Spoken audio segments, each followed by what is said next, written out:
happy homesteaders the world over. Good afternoon to you. Great to be here. It's the Get Out and Grow crew with John Agate in Devon in the United Kingdom. How you doing, John? Yeah, I'm all right, thanks. Yeah, good, I think. Good. Yes, and obviously Anna's having a nice holiday at the moment, so it's just me this week, as you can see. So yeah, ready to get on with the show, and yes. And take those questions. We have some lovely input from friends the world over, I would like to say. Walnuts are fantastic. It's that time of year, so we've got a fantastic bunch of walnuts to show you during the show today. Archaeological finds as well, because you were asking a few weeks ago what are the interesting things people have found in their gardens, John. That Simon's come back with an answer to that. But before we go there, before we go to all the pictures, and we might have a picture of where Anna is tonight. She's on holiday, but she's stayed in touch with us. She's in the beautiful Cotswolds in the United Kingdom, in Bourton-on-the-Water. So I might be able to send you a picture of the bucolic splendor that is Bourton-on-the-Water. But before we go there, Lee McGrady, head gardener, of course. How are you? Yeah, not too bad. Not too bad at all. Beautiful day again. But Lee, that doesn't look like a beer there. That looks like a great big Starbucks coffee. Is that right? I've had a couple of beers at lunchtime and I've got to drive home. No, this is a recyclable Starbucks cup. It's actually got tea in it. 40 cents it cost me a few weeks ago, and I've got my money's worth out of it. Good. Okay, because I thought you were just trying to upset people. There he is, sat in Portugal, and he's drinking Starbucks coffee on the screen. That's pretty inflammatory, I would say. You know, you can politics is one thing, but drinking coffee from Starbucks is a whole other thing altogether. Glad to hear you're both well, gentlemen. Let's see who's joining us this evening. Boa tarde a todos from Paul, Louise, and Lottie. Fantastic. Great to see you here. Do you have pickies for us? Or did you already send some pickies? Have I confused you this afternoon? Maybe I did. I will just check on that a little bit later. But if you could remind me, Louise, about anything you may have sent in, that would be very helpful, because we've got quite a full mailbag this afternoon. Phil Ruff also in. Boa tarde, growers. When I saw Phil last, I was trying to get him into the biogas, the gas digestion, methane, creation from home waste. How's that going, Phil? Did you look at the link I sent you? Is that of any interest? Because I think you're slightly offended when I said he could possibly create quite a lot of gas in his good evening all. It was you, Louise. I found it now. Fantastic. Thank you for those pickies, Louise. We will share those. And hello to Simon. How you doing, Simon? Hello from Oregon in the United States, of course, from the OLP. How are you? And John, go on. If you forgot to let Anna know about your question, or indeed me, from Sunday, because that's when Anna went on holiday, or have only just thought of one, let us know here. Yeah, thank you, John. And Fiona, good evening, gang. Hope Anna has a lovely holiday. The Cotswolds are beautiful. What's going on in your garden at the moment, Fiona? We never really got, and pardon the pun, we never really got to the bottom of the dig, no dig thing. I guess you'd never get to the bottom of no dig, would you? But what happened? How's it going? What are you planting this year, Fiona? We haven't, some pickies would be nice. I haven't seen any pickies from your garden for a little while. Do feel free to send them in, 913-590-303. And Nossa Quinta, Mark is here as well. Mark, good to see you here. Boa tarde. What are your plans on your quinta there, if you don't mind me asking? Been quite nosy tonight. But if anybody does want to send anything in about their plans, what they've grown this year, what they're hoping to grow later on, and we'll get the head gardener to comment on what should go into the ground at the moment. Garlic, certainly, among some of the things that should be going into the ground, I think. Louise, yes, thank you, Louise. Sent you garden pot finds and a harvest basket. And let's have a look at that then straight away. You did ask then, John, didn't you, when that big old dinosaur was found in up the road from me in Portugal, in someone's back garden? What else have people found? And here's Indeed, a lovely set of finds from Louise. If you look at the bottom of the screen, there's a dial from a telephone, which I think is a great find. A cup hook. That telephone dial, I don't think is Roman or Greek. I've got a feeling that it's not. And some interesting is that little bit of metal work on the bottom there. But that's really nice. That almost a mosaic. Thank you very much for that archaeological selection there, Louise. Very grateful to you. And a harvest basket as well. Look at this. That's so autumnal and so much of the time of year in it. Look at that. Is that a melon though on the top there, or would that be a squash? I wonder, Louise. I'm It's sure either a squash or a melon, definitely, isn't it? could be a late melon, maybe a bit too late for melons, but we've got a big old marrow courgette thing, a pepino, a cucumber, and some squashes for sure. What is that in the top there, Louise? If you don't mind letting us know. Stephen's in as well. How you doing? Evening from Stephen. Thank you, Stephen, for mentioning that couple that needed a bit of help in Cascais, who were involved in a scooter accident after doing the Ironman. I think they're okay now, though. But good on you for putting that our way. We're always happy to let people know about these difficult situations and see if we can help people. And Phil Ruff, it's never been an issue generating gas. It's a matter of capturing and making use of it. Yes, it's a political statement, isn't it? It's never about the supply. It's always about the distribution, isn't it? Have you ever been involved in a setup, a homestead, Lee, where you've created gas and cooked on it or heated anything? I knew a guy a few years ago that was doing it. He was up on the borders of Scotland, but I never really got involved with it. It wasn't something I was interested in at the time. It was like a brief conversation. Yeah, but I know there was a Hebden Bridge way. There was a small community there that was setting up. Well, that must have been 10 years ago when I heard about it, and I've never really followed up on it. But I knew they had a community composting situation where they were going to start creating methane off it to power some of the properties on. So I don't know how it went on, but it seemed very expensive at the time for what it was. Yeah, I think you can get a domestic setup for about 1,500 for putting all your household waste in, which I think that it's been made affordable, and that's a key moment, isn't it, with these homesteading ideas? They've got to be kind of within people's reach, within the price range.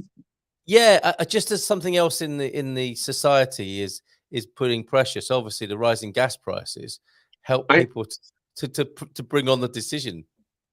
I did actually see the other day a tabletop composter that you keep in your kitchen. Right. So it looks like a deep fat fryer, like the same size as a deep fat fryer. Yeah. And you put your kitchen waste in it, and it composts there in the kitchen. Amazing. And it says on the advert, no smell, no liquids, no waste, and it claims to work in something ridiculous like 10 days. Okay. But I was sent the link. I should have shared it on the group, but it went out of my mind at the time. I think I might have been drunk. I'll Google it. I'll look it up and share it on the group because that did look interesting. An old colleague from Manchester sent it to me. And that'll be a tabletop unit that's an accelerated composter, and then you can just take dry waste out of the bottom of it and maybe some liquid as well for plant feed. Yeah. Well, apparently there were it claimed to do it in like 2 weeks from compost to soil in 2 weeks. Right. But it claimed there was no smell. It was energy efficient, and I'll Google it and share a link in the group. I'll find it again. And IKEA were going to be doing something like that. I saw IKEA were making something along those lines some while ago. So that'll be great. That'll be great. People are sharing their plans with us and their results for this year, which is great. I do feel a sense of slowing down, generally speaking. That's how it is in the garden, and that's how it is for people as well. That spring and summer feeling is dissipating, isn't it? Not for Lee, of course, the professional gardener, but for the rest of us, I think it is. All right. It's a melon, John. From Louise there in that picture. We have a melon in the harvest basket there. Beautiful. Very nice basket too. Did you buy it outside a supermarket from the basket makers? I always like getting those if I see them. Often very good value outside the supermarket. And let's go see what is being said in the chat then. And we've got one question. Come back to you for that one, John. We've got a question that came in during the week. Absolutely nothing, says Fiona. We had a total fail year due to various family crises at different important times. I have a few pumpkins still flowering and had a great load of cucumbers. Yeah, we've got some what look like courgette or pumpkin flowers, definitely this time of year.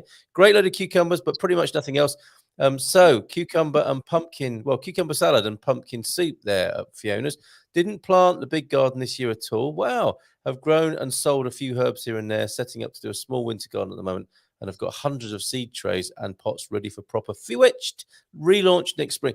If there's anything we can do to help with that, Fiona, with Fewitched, do let us know. We'd love to help you with that.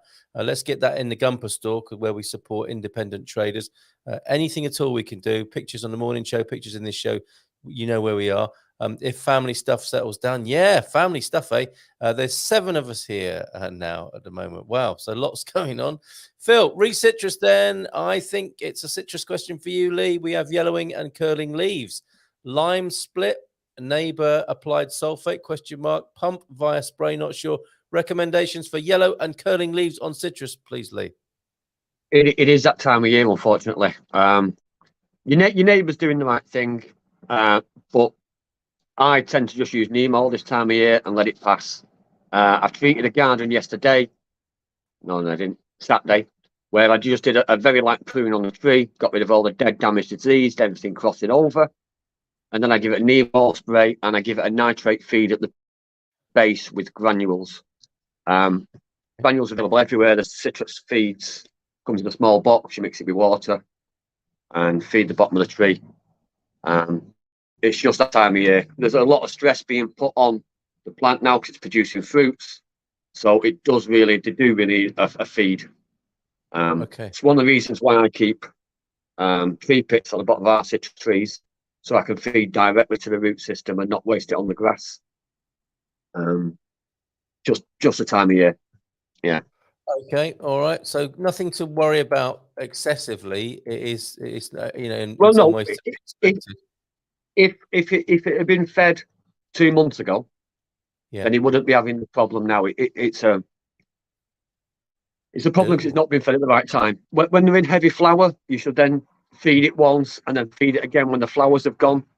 So the tree's got enough energy to get it past this stage now. Yeah. And it's going to be under stress because it's producing a lot of fruit. So yeah, it'll pass. It'll look ugly for a few weeks. Give it a feed now, it'll pick up again. You'll lose a few weeks. Yeah. All right, a lesson learned for next year then, perhaps. Okay, thanks, Phil, for that question. Appreciate it. Fiona carries on. We also had a lot of healthy-looking plants not set fruits this year, possibly issues with bought in compost plus weather. Very disappointing. Yeah. You agreeing with that, Lee? Yeah, there's a lot of people I spoke to that have had trouble, not just with small fruits, but with olive trees, with fruit trees, with their own veg patches. And we've had a very funny year. It's been dry for a long period. And I think it affected the insects as well. It affected the bees. It affected the pollinators. So everybody's kind of struggled this year. So it just happens sometimes. Okay, not the only one. Yeah, it does. I've upset Louise, I think. Louise, no offense, men. I'm talking about the gypsy basket weavers that camp up outside Lidl, which is what I'm used to in central Portugal. Further over to the west, possibly, than you. And you can buy a lovely basket made by the people who make them. They're weaving them in the car park, and they've got a barbecue and drinking a few beers. It's fantastic. And you come out and you can buy a basket. I wasn't suggesting for one moment you would have bought a basket from a corporation, or would have not, or have missed it. What's that? Amazon. Nice Amazon basket, Louise. No, I'm just offended. You think that she's bought the fruit from the supermarket and put it in a basket to send us the picture? We know you didn't do that, Louise. Honestly, we know you didn't do that. But that's what I meant. You bought it outside the supermarket, not inside the supermarket. My goodness. Oh, I suppose so. Even going anywhere near a supermarket might have caused offence for some of our hardcore homesteaders. Go on, John. The one way to get an Amazon basket is to go to the Amazon rainforest and make a basket there, and then it's an Amazon basket without being a corporate Amazon basket.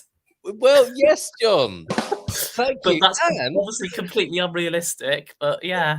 But not unconnected, because we had an article, didn't we, in the Get Out and Grow group that Lee's already shaking his head. I made a joke about Jeff Bezos and all this, the amazing productivity of the Amazon rainforest. The sort of article you just laugh at, Lee. Why? Because people that write them articles haven't done the research. They've looked at a few websites and they've gone off on their own little tangent to make a political opinion. So if you go back to the first explorers that first ventured to the Amazon, I can't remember the dates or whatever, but the first Spanish explorer went through, when he got back, he reported cities of thousands of people all along the Amazon River. And when they returned 100 years later, these cities had disappeared. Yeah. And obviously it was pox, it was disease that was brought in by the Spaniards. And people say that the rainforests are this natural, this natural creation, and it's not. Even the rainforest is man-made to a degree. There were stories of black soil that we still can't reproduce now, where they were dredging soil out from the bottom of the river, mixing it with human waste, and then growing vegetables in it. And they've got this new satellite system now that can take aerial photographs that look down through the canopy, and they're seeing wall lines and ridges and field boundaries that are hidden under the canopy. So at some point, the Amazon had been clear cut for farming, and it's just grown back. So even the Amazon at some point was clear cut and grown in massive areas. It's something I got into a few years ago, and it fascinated me then. And I kind of forgot the statistics now. And this is how things get romanticized, just to give ourselves. People think the Amazon's this great big natural healthy environment, and it's really not. At some point, it's been clear cut and it's been farmed, and the banana trees that are there have been brought in from somewhere else, and not there's still a lot of great knowledge there, and there's still a lot of plants that have yet to be discovered. But the average lifespan for someone living in the Amazon, it's like 43 or 44 years old. It's not an easy life. It's not a sustainable life. It's not a life that we'd want to live. It's not. We wouldn't survive there. We'd be dead within a week. That's so sobering, Mr. Agate.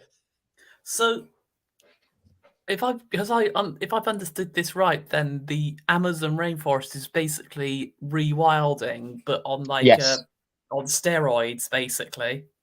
Boom. Yeah. Yes, John. Yeah. And it's part of the reason why I like. It was actually when I was getting into the rewilding situation in England, where it came up at the Amazon. I was looking at that as part of the bigger picture sort of thing as an example. But I love the idea of rewilding, and that's exactly what the Amazon is. They had cities as big as London there at one point, and then it just all overgrown and disappeared in the matter of 100 years. The jungle took back over. Yeah, which it would do. And it shows what can be done in Scotland and what can be done on the Norfolk Broads if we just left it alone. Yeah, incredible. Yeah. And demolish London and let the trees grow back. Move them all out. Move them all out of London. Get rid of the business sign, and let the trees grow. Northerners have been saying that forever. Since the Industrial Revolution, anyway. So that's interesting, and people could be equally amazed and inspired by what seem to be ancient forests. Even in the wilds of the UK, somebody from another part of the world could make the same romantic notions that they do about the Amazon, right? And so there's incredible wealth of herbs and medicinal plants and so on, if you only knew how to use them. Yeah, I've hung around with some of these people that like to forage for a percentage of the food. Yeah. And realistically, it's not something you can do in the UK all year round, and it's not definitely something you can survive on. Yeah. But if you look at when you get the tourists visit Scotland and they say, "Oh, how untouched and how beautiful it is," it's really not. It's been completely changed over the centuries, and it's all managed. It's all man-managed. The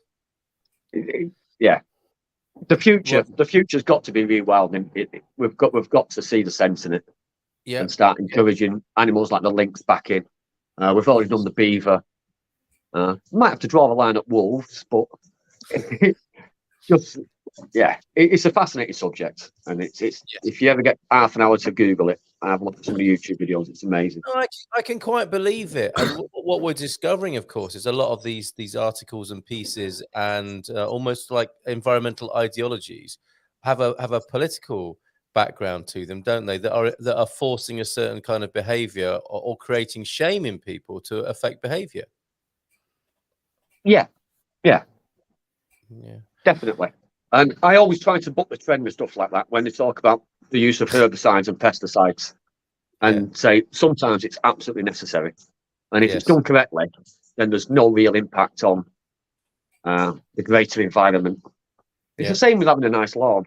You know, people complain if you've got a nice lawn, but if you take it as part of the whole picture of your garden, I don't just have a nice lawn. I have a messy area up there, and I have an area down there where I plant flowers for bees, and I have an area over there where I grow my own vegetables. So it's the bigger picture kind of thing. Absolutely right. And look at this. Talking of lawns, this is from Anna, Bourton on the Water. It's a lovely part of the UK called the Cotswolds.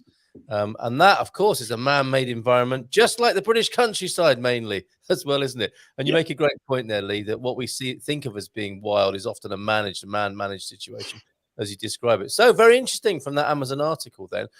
This is wonderful that Simon is actually cooking with his own gas by the sound of it. Hi, Phil. We use a 120-litre barrel, open end down, in a 200. Oh, this is how the gas comes out in a kind of I don't know what the effect is, but is it like not like a siphon? But this is real elementary physics stuff, isn't it? Physics and chemistry together to create your own cooking gases. So you've got a 120-litre barrel, open end down, in a 200-litre barrel, half filled with water, with the gas connections on top. So the gas must force its way out through the water, and then gets trapped inside the container above the water and comes out through the gas fittings. And you're actually doing this, Simon. Please, can we have pictures? Love the idea of this.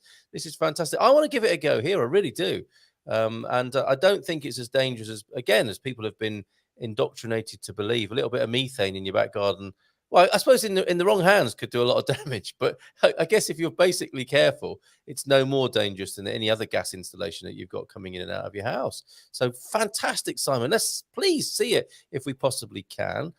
Thanks, Lee. Trim and feed it in summer when it's flowering in the future, and then you won't have that problem. And more coming in from OLP. We've had luck using chelated iron to stop with yellowing on our citrus. Does that ring any bells for you as well, Lee? Chelated iron? Yeah, it's the same kind of feed. It really depends on what area you're in, and depends on what soil type you've got as well. That makes a big difference. Yeah. So again, go to your local cooperative store, and they'll tell you exactly what you need. Even if you don't speak the language, take a photograph. I have done this. Take a photograph and go into the local cooperative and just show them the picture.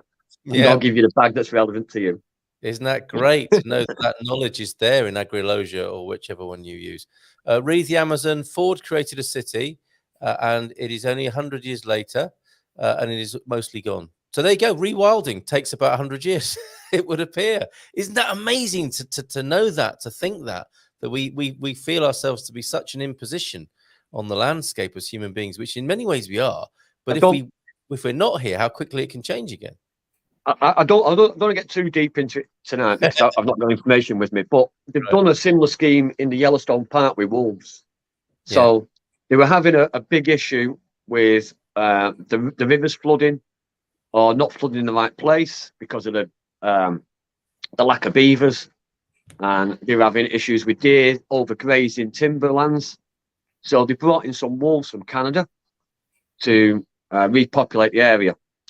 And the wolves don't just technically kill the deer, they make the deer move around more, and the elk. So it stops the overgrazing in certain areas. And for the first, I think it's only been going for 30 years. So for the first 15 years, it had a massive impact. And it brought back beavers into the area. And they obviously brought back insects that had not been seen there for centuries. And it started to change the shape of the rivers to slow the water flow down. And now it's having a negative impact because the wolves that they brought in were Canadian timber wolves and not the smaller wolves that would have been native to Yellowstone Park in the recent past. So now they're talking about having to cull some of the wolves out because they're having too much of an impact. There's a great YouTube video. If you just Google Yellowstone rewilding, it's about an hour long. It's fascinating. I bet it is. I bet it is. OLP, thank you for that. Oregon state nickname is the Beaver State. No lack of beavers there by the sound of it. So let's go to some of the pictures. I know John's got a question as well. And I've got a video to play from Mushmore. and João Oliveira, who's my guest tomorrow on Sustainable Portugal Troubleshoot Tuesday, joining me in a regular residency on the third Tuesday of the month. Looking forward to talking to him again tomorrow. He made quite an impact last week, and that's up on the YouTube channel if you want to see that interview. John, should we go to your question that you've got? Yes, okay. So this is, I think Anna got this in earlier in the week or last week or something. But it is from Zoe Brogan. And can I prune my fruit trees? So that's a problem with that. I don't know what type of fruit trees they have. So obviously that there might be differences in, but that's the question anyway. Cheers, John. If you're Portuguese based, then this time of year, you really want to be doing a light trim. So going back to what I said earlier, dead, damaged, diseased, and anything that's kind of crossing over. The reason we do the crossover branches is because when the wind gets up, the branches rub together and they wear each other down, and that allows wounds for infections and disease to get into. So it's kind of the wrong time of year for doing it, although I've done it on my trees, I've done it on customers' trees this time of year, just because they needed it. So a light pruning will do it no harm at all.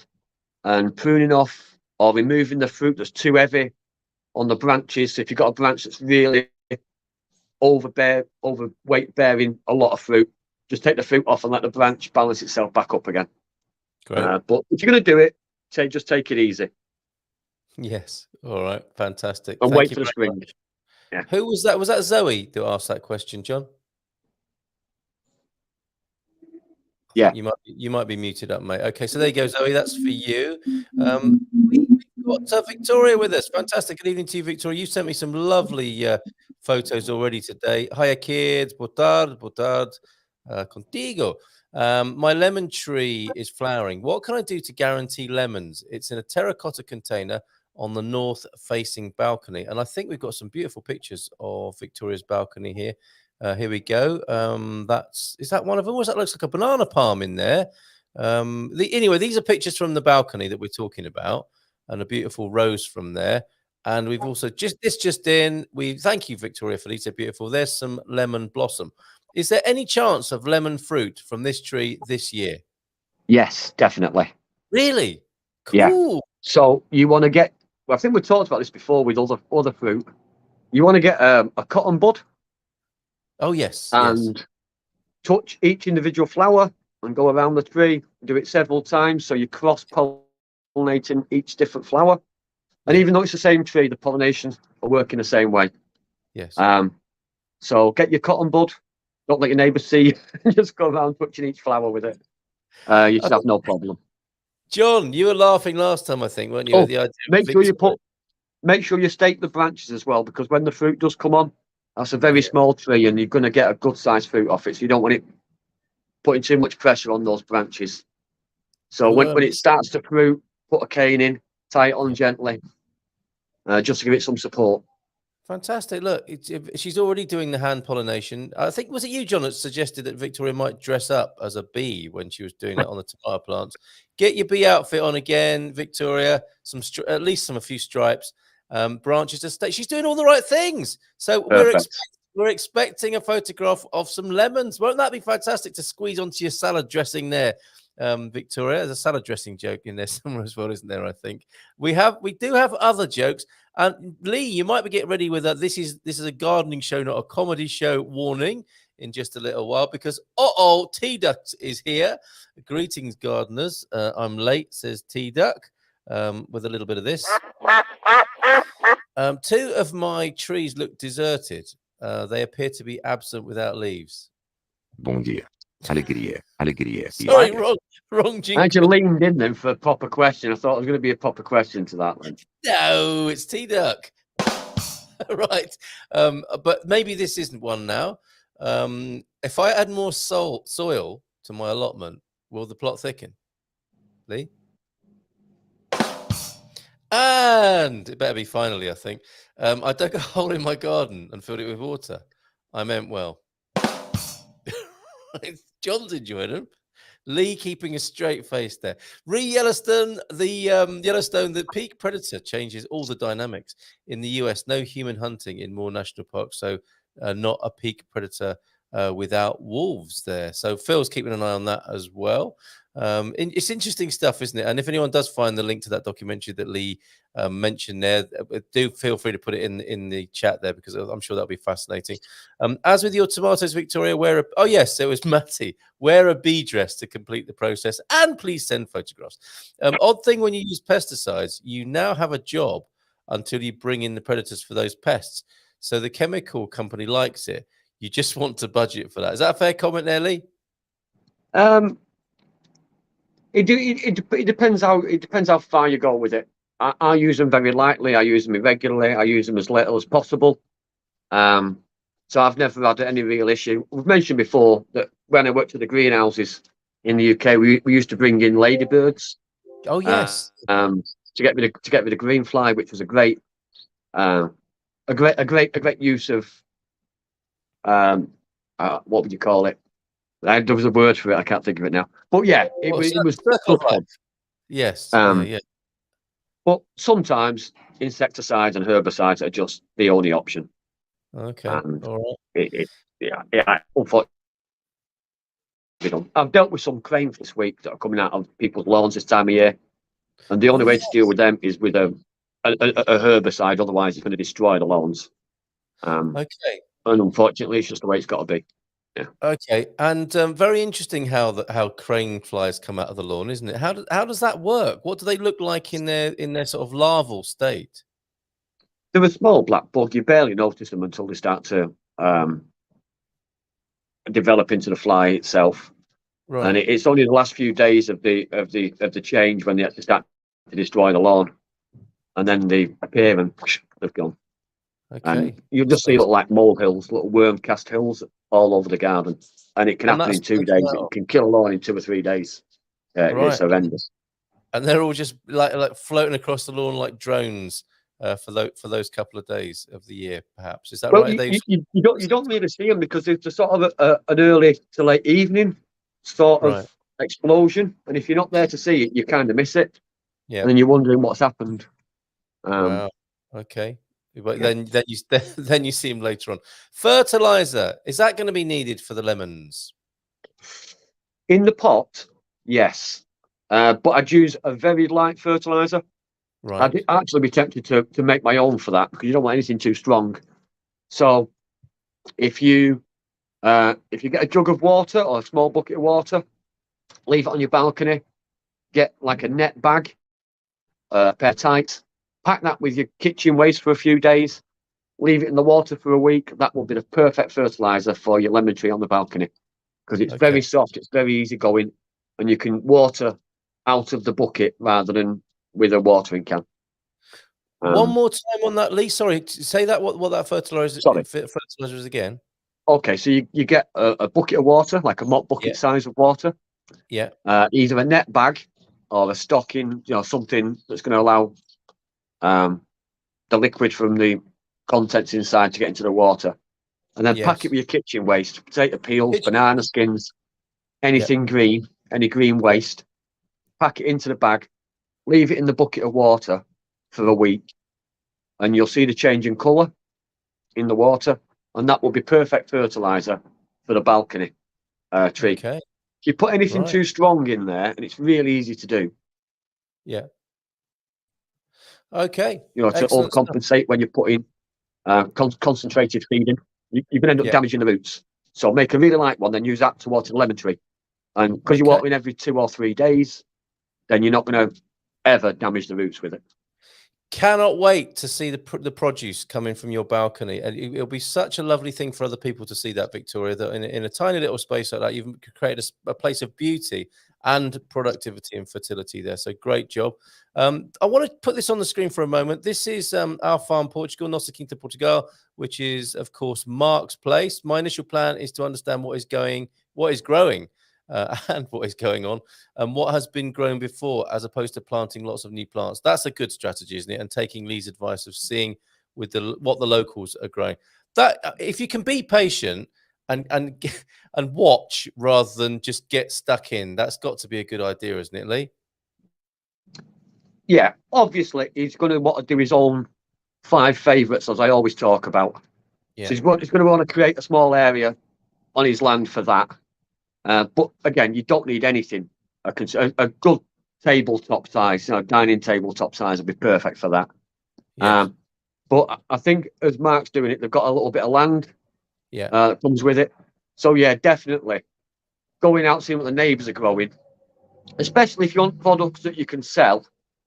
Go and see what the neighbours are doing, speak to the neighbours, find out, and they'll know exactly what's been grown on that land, because they'll know the previous owner, and then you can go from there.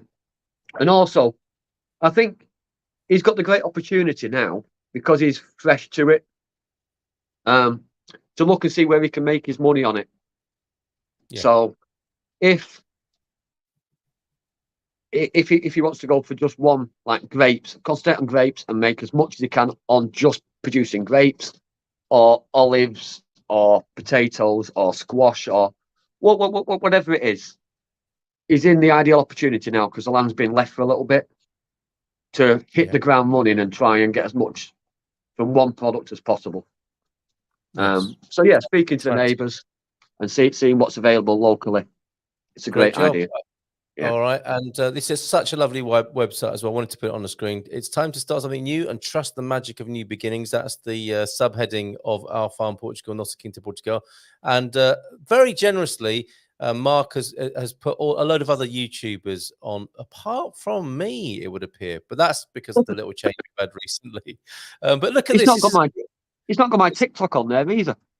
That we're a bit offended, aren't we? This is a second outbreak of offence this afternoon. First of all, Louise with the basket. Expats Portugal are there. Oh, very good, fair enough.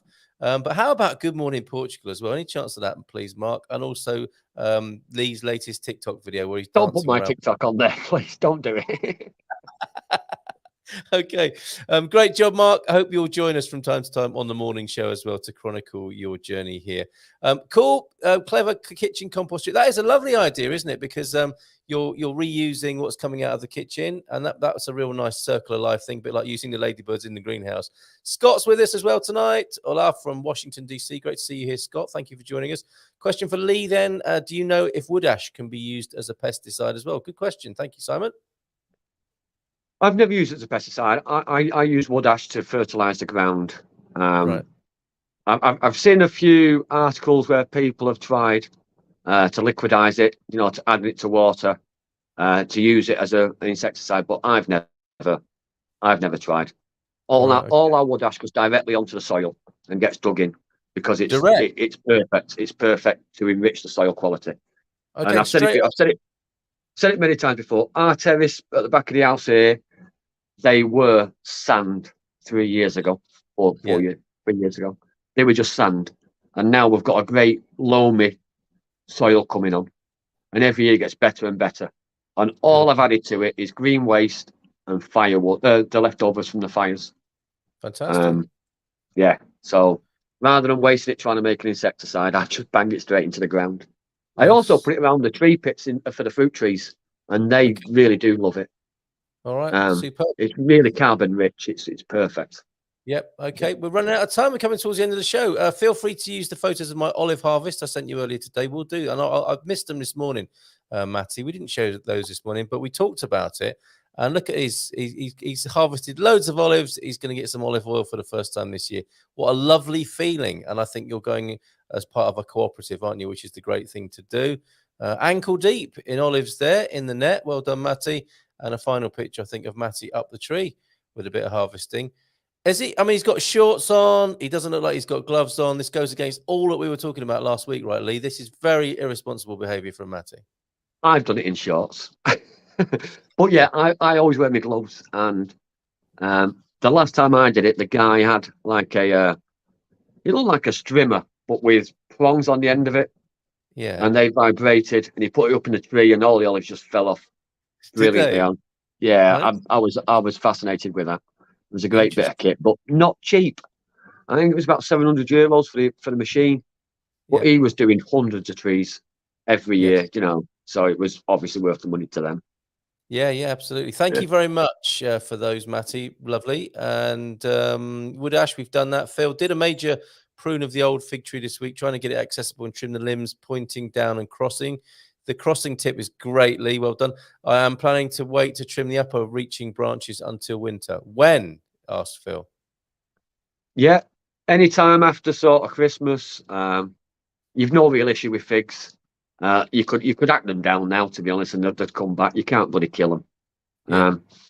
But the thing is with fig trees is they do grow so tall, and you don't want the fig to be out of reach because you want to be able to pick it off the tree. You don't want it to pass its best because it will pass its best on the tree. So Yeah. accessibility is a big thing with them. And I hate to Okay. see tall fig trees where you can't access the fig at the top. That's what a crime. What a crime. Yes, indeed. Yeah. You should be able to get Yeah. to those. Thank you very much for that, Phil. Thank you, Lee. It gets worse. He was barefoot too, as well as being in shorts going up a tree. Just an Matty! he's an animal. Yeah, But he's an the animal. thing is with olive trees is they get really sharp points when they've been pruned regularly. Yeah. Those little the little sucker bits that you pull off your fingers, they stay pin sharp. Do they? I couldn't imagine doing that. I couldn't imagine doing that barefoot. It'd just be painful. Matty, what you like? Don't do that again. Saw the Shakers in Agrologia. Thanks, Lee, as well. Carl, check your WhatsApp. Sent you a short video of my neighbours using what Lee was just talking about. I don't know if we can squeeze that in. We might have to do the vibrator in the morning. Who doesn't like a vibrator first thing in the morning? I knew that was coming.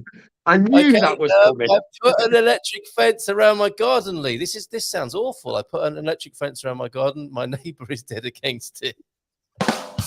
Oh my God. I'll be shocked if Lee doesn't laugh at that one. Is he laughing at that one? No, he's not. Look at him. I've heard Not it before. You only get one chance with a dad joke with Lee. OLP, we've got a bit of disability accessibility news and a lovely picture from Canada of Rowan, who loves to be in the garden with a hose pipe and have a bit of fun. This is all about accessibility and disability, and that's what we encourage here on the Get Out and Grow project. But we've also got OLP who's talking about tomatoes. I sent a picture on WhatsApp at what we have with our excess tomato crop using our dehydrator. Mr. OLP then on the dehydrator. Look at that, dehydrating tomatoes, maybe doing a bit of canning as well. That looks like a lovely workshop and shed there.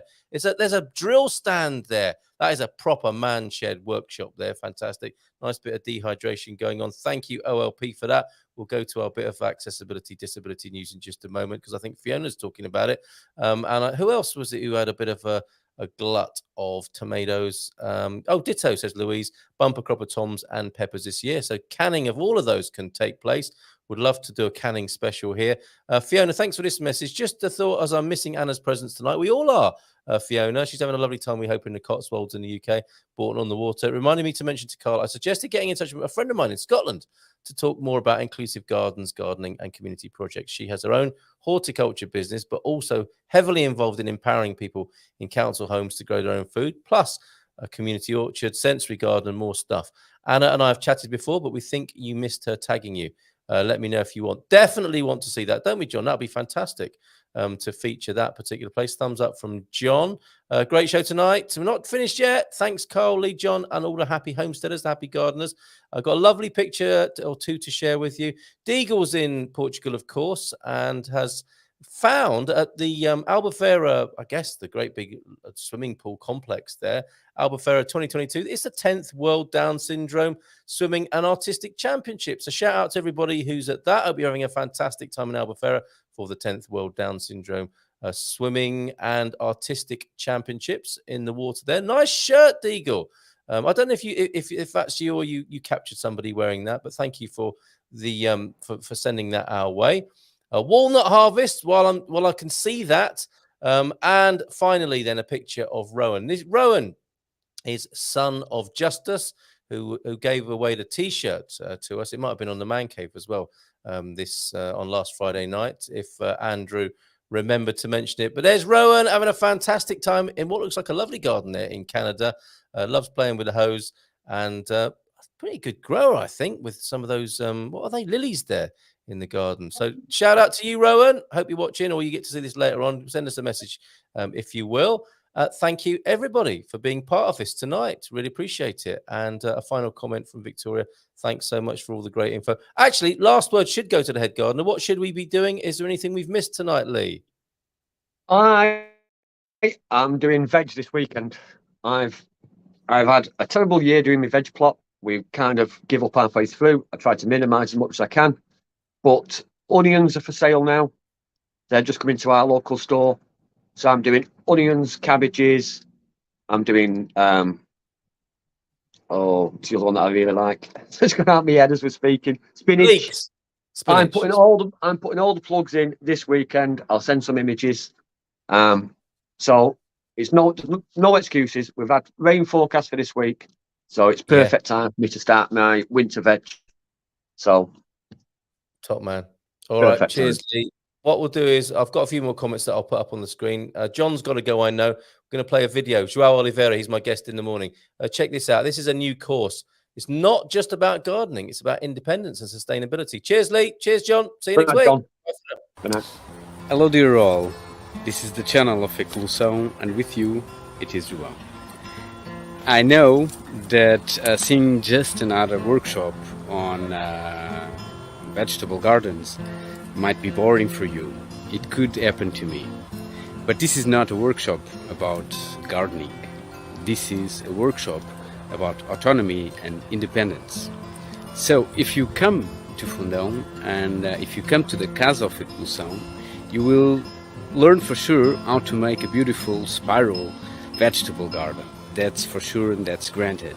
What's also granted is that you will also be able to touch and feel one of the main tools of autonomy and independence from those that are not there to help you, that are not there to serve you, that are there to make profit from you. So if you feel some resonance over these words, and if you understand that gardening and vegetable gardening, it's way more than just producing food, then you will come to the very right place, and I will be there waiting for you. Thank you.